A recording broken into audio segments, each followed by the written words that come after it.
ya. Untuk sementara ini kita akan bahas 4 pertanyaan pertama yang sudah masuk ya Bu Ana ya. Oke. Pertama ya dari Ibu Dewi, bagaimana memotivasi anak tanpa memaksakan kehendak atau membanding-bandingkan. Silakan Bu Ana. Oke. Ada Bu. Oke, Ada Bu Bu. Dewi. Oke, Bu Dewi, saya mau tanya dulu. Anak itu kan ada beberapa stage usia ya. Yang Ibu tanyakan itu adalah anak di usia berapa? Range-nya aja, nggak usah tepatnya Anak usia di berapa.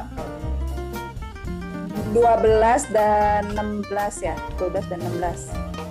Oke, jadi itu masa anak-anak kanak-kanak terakhir sama remaja awal ya. Ya. Jadi soalnya beda-beda Bu, cara kita nanganin anak-anak usia stage usia misalnya kayak kanak-kanak dan sebagainya itu beda sekali ya. Jadi kalau seperti itu kan udah kanak-kanak akhir sama remaja awal hitungannya ya. Jadi itu udah hampir sama lah penanganannya. Nah, jadi saya lihat sih Bu Dewi kayaknya cemas nih ya anaknya ya. Iya. Iya. Dua Oke. karakter yang berbeda Bu. Dua karakter Oke. berbeda. Ya begitulah, bingung saya.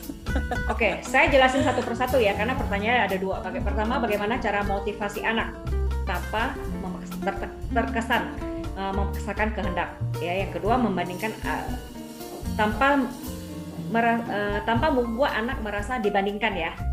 Oke, yang pertama cara memotivasi anak. Nah, untuk usia anak seperti anaknya Bu Dewi, itu adalah modeling sebenarnya.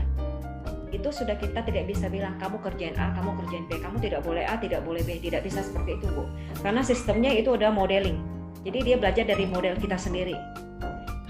Ya. Jadi ibu pengen anak seperti apa, itu ibu hak dan lingkungan dia harus memberikan contoh.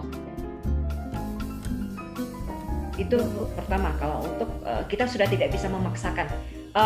Perkataan kita apapun akan terkesan Bu, memaksakan. Jadi yang paling utama adalah kita memberi contoh. Oke? Kemudian yang kedua, membandingkan anak satu sama anak yang lain. Ini sebenarnya manusiawi ya. Saya juga punya 2 anak ya. Secara batin pasti kita akan membandingkan. Ya, jangankan anak kita aja suka membandingkan diri kita sendiri kepada orang lain. Itu sudah secara alami. Nah, tapi kita bisa tanpa menunjukkan diri bahwa kita membandingkan dengan cara kita catat nih, kita ingat-ingat positif yang kita mau dari anaknya itu seperti apa, kita ngomongin pelan-pelan, kita beri contoh ya, kita berikan guide, berikan contoh. Misalnya saya suka anak misalnya belajar nih, saya lihat anak teman saya bisa nih duduk diam belajar setiap hari 1 jam. Ya, kita berikan contoh seperti kita memberikan dia ruangan yang nyaman, kemudian kita temenin dia, selalu bertanya, berikan reward dan sebagainya. Jadi kita jangan apple to apple gitu, langsung tunjukin. Kita masuk ke pertanyaan kedua ya Bu.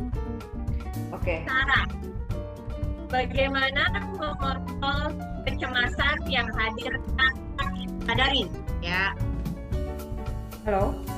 Ya, silakan Bu Ana. Oke, Ya. bagaimana cara Mohon diberikan kiat-kiatnya. Ya. Oke, itu sebenarnya ada di dalam share tadi. Ya, boleh dibuka lagi slide yang tips Bu Ita.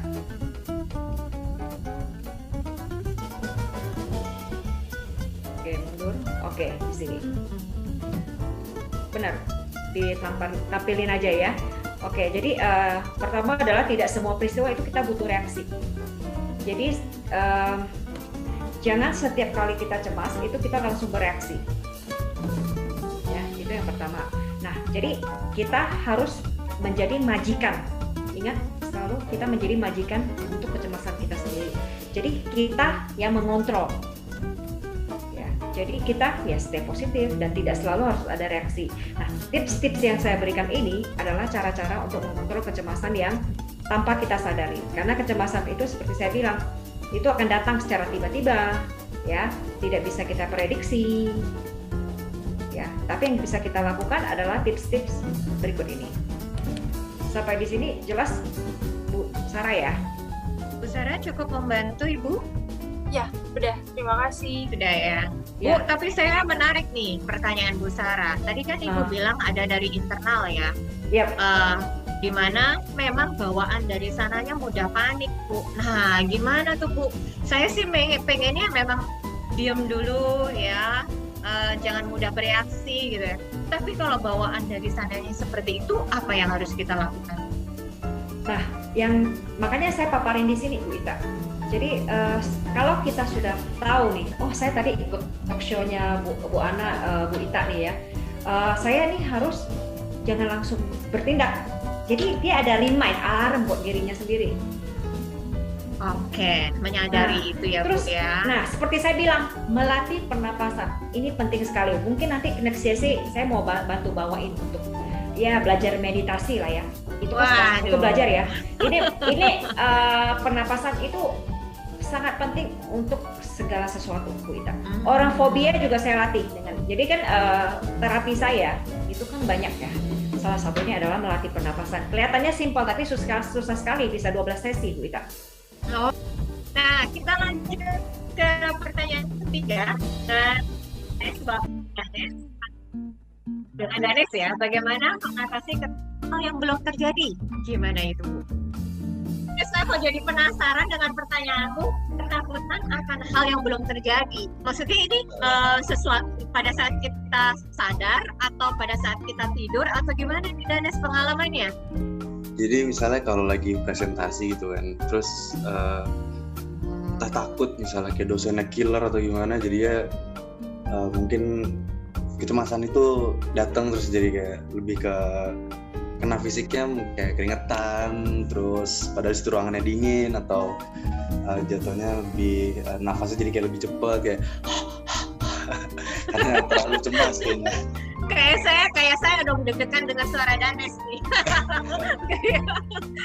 Oke, gimana Bu? Oke, jadi ya. Ini related sama slide yang kedua atau pertama ya, yang ada positifnya. Sebenarnya itu saya panggilnya Danes aja ya, biar lebih akrab ya. Jadi Danes segala sesuatu itu kita anggap sebagai motivasi ya. Masalah merupakan tantangan ya. Di sini dosen presentasi itu kan sesuatu yang ibaratnya adalah aktualisasi diri. Kalau Danes kalau nggak salah psikologi ya. Iya. Ya, kita kan membutuhkan aktualisasi diri pastinya. Setiap orang ya.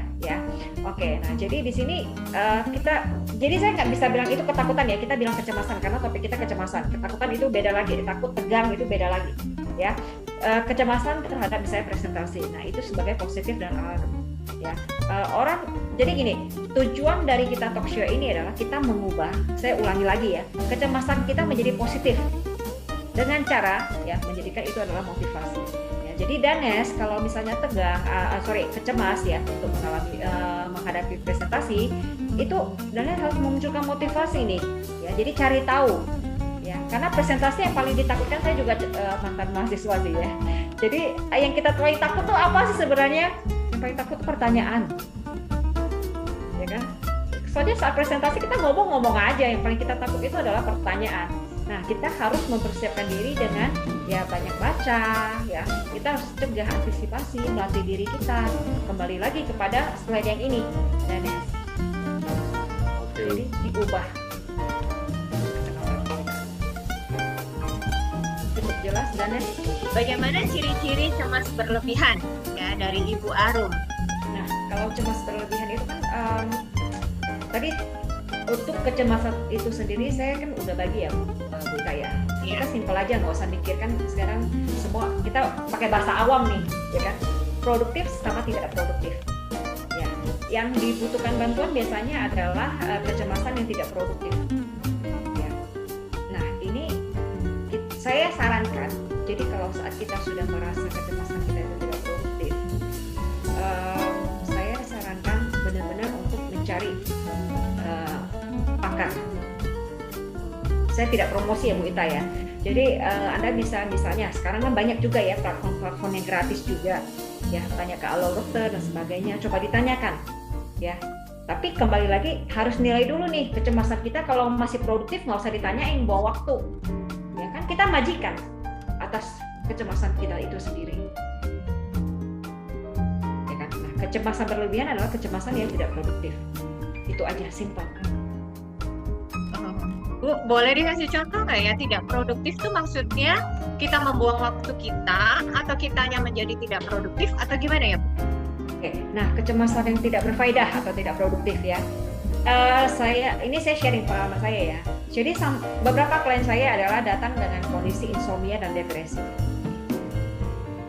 Ya, jadi kecemasannya itu udah tahap sampai depresi. Dia tidak bisa lakukan apapun. Misalnya nih, kayak Pak Ibu Ita, cemas nih sama pengen pakai hand sanitizer terus, it's okay. Ya. Yang tidak normal adalah ada yang datang kepada saya sampai dia mau minum disinfektannya, sampai dia mengurung dirinya sendiri di dalam rumah, tidak boleh keluar, mengurung pasangannya. Ya. Seperti itu. Nah, ekstrim. Oke. Garis keras. Ekstrim ya Bu ya. Jadi sudah seperti ketakutan, seperti itu ya, gitu ya. Hal-hal yang belum terjadi sudah dia terbayang seperti itu dan seolah-olah terjadi gitu ya. Terlalu berlebihan. Sebenarnya ya. kan saya bilang kecemasan itu kan positif kan, saat jadi alarm kan. Protokol kesehatan kita jalankan. Gitu. Oke. Bu Ana, saya jadi tahu bahwa benar tadi ya, kondisi seperti ini, penggunaan hand sanitizer dan sebagainya, kita keluar masuk dan dengan mandi, berganti pakaian gitu ya. Dan yang penting tadi ya Bu, tidak menimbulkan ketakutan atau mengkeep keluarga kita untuk tidak beraktivitas seperti itu ya Bu ya. Itu udah berlebihan. Tapi apabila memang itu untuk pencegahan gitu ya, itu normal-normal dan itu sah-sah ya Bu. Oke, karena ini efeknya panjang Bu. Nanti anak kita akan masuk sekolah ya tatap muka yang rencananya mungkin di bulan Juli ke atas ya. Nah, supaya kita sebagai orang tua juga tidak tadi parno atau cemas ya Bu gitu ya. Ntar anak saya kenapa gitu ya, terus tidak bisa nah seperti itu ya Bu. Takutlah ini itu gitu ya, sehingga dikip tidak boleh bergerak dan sebagainya. Jadi kalau udah seperti itu sudah mengganggu ya Bu. Tapi kalau misalnya masih wajar-wajar. Oke, saya coba sharing nih Bu. Saya coba sharing nih. Saya kan dalam kondisi. Saya terus terang kan dalam kondisi cemas yang saya selalu mengubah kecemasan saya. Jangankan orang lain, Bu Ita, saya juga suka cemas. Iya. Terhadap segala sesuatu. Saya pasti ada kecemasan karena saya normal ya kan. Cuma karena saya sudah tahu nih teori dan prakteknya yang mengubah kecemasan. Anak saya juga terus terang akan sekolah juga kan ya, contohnya ya. Nah, kecemasan saya jadi motivasi. Terus terang gurunya juga mungkin pusing kali ya. Moga gurunya saya nggak ada ya di sini. Jadi saya seperti jadi ada survei gitu Bu Ita. Jadi sekolah itu ngadain survei. Ibu Ana setuju nggak kalau anaknya sekolah tatap muka? Saya jawab setuju dengan term and condition. Pertama, semua harus vaksin dulu gurunya, ya kan? Saya cemas, saya cemas loh, ya kan? Kalau kamu nggak vaksin saya gitu, ya kan? Jadi saya ubah nih jadi alarm bagi diri saya sama orang lain, ya kan? Terus kemudian saya bilang, kamu sediain nggak hand sanitizer? Ya kemudian apa aja protokol? Saya mau tahu semua, pusing kan gurunya. Mungkin gurunya yang cemas nih, ya kan? Tapi nah, itu, itu apakah saya tidak cemas? Saya cemas. Tapi saya ubah nih kecemasan saya jadi kecemasan yang berfaedah. Baiklah Ibu, terima kasih banyak. Berarti pertanyaan Ibu mewakili kita semua gitu ya. Terima kasih banyak sudah hadir pada Talkshow kita sore hari ini teman-teman. Terima kasih untuk waktunya. Sampai ketemu lagi untuk Talkshow kita ya pada Juli mendatang. Semoga tidak ada perubahan. Semoga bermanfaat.